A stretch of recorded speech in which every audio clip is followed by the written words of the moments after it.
So 2 years ago, I got a really intriguing recipe from, of all people, Bob Beckel. It's called Bachelor Stew, and it goes like this.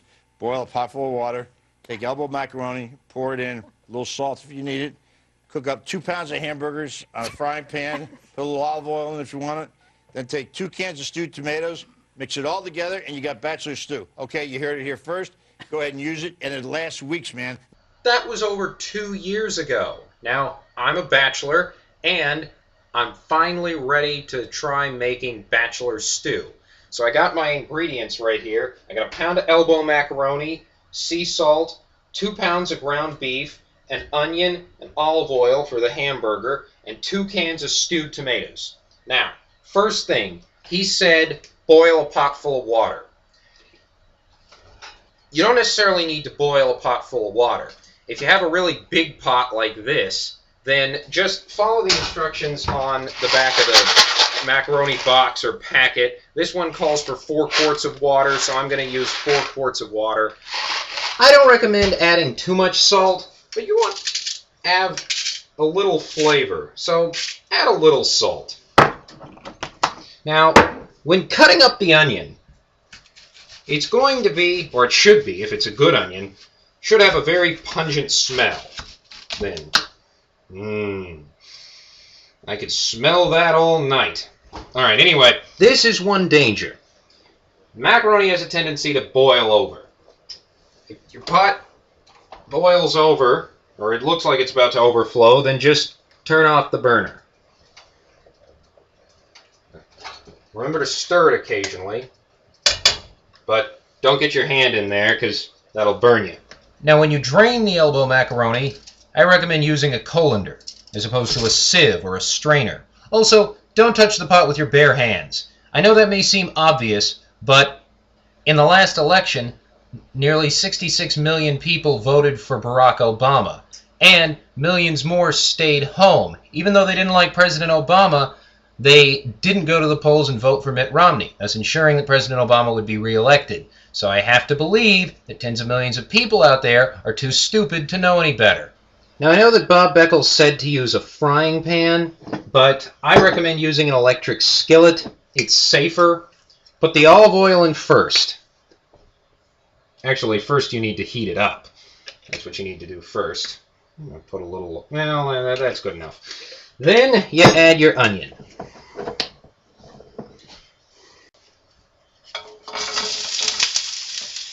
I didn't chop up the whole onion because I think this is enough. This is a little more than a quarter of the onion, not quite half. That was a pretty good-sized onion you saw. And I don't want the onion to overpower the taste of the meat, so I just used a little less than half of the onion. You can use more if you like that sort of thing. Let the onions cook on there for a few minutes. Now, this is very important, at least it is to me. When buying the meat for your hamburger, you can use ground beef, you can use ground turkey, use whatever you want. If you use ground beef, and actually this goes no matter what kind of meat you use, then I recommend you get lean beef. And by lean, I mean more than 90% meat. This is 93% lean, 7% fat. That's good. You can find leaner meat, but this is plenty lean. That's good lean meat.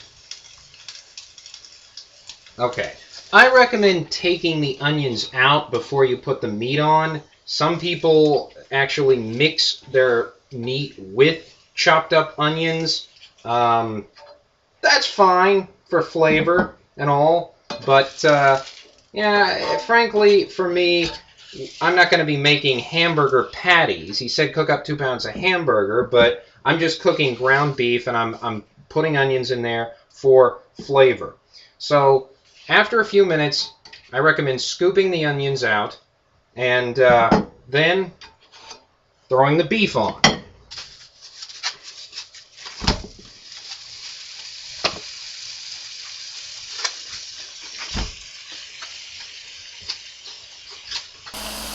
Now, when you brown the meat, you've got to really brown that meat. There should be no pink meat when you're cooking hamburger. This is close to being done, but not quite finished. Alright, now that I have browned my meat and cooked my elbow macaroni, the only thing left is to mix all of this together. These are the 2 cans of stewed tomatoes. And okay, this is Bachelor Stew.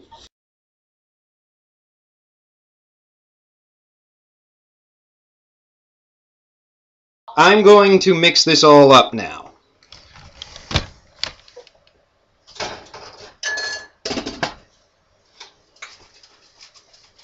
Actually, it'd probably make more sense to stir this. Alright, so I got my bowl of Bachelor Stew here. You will get to witness my first taste ever of Bachelor Stew.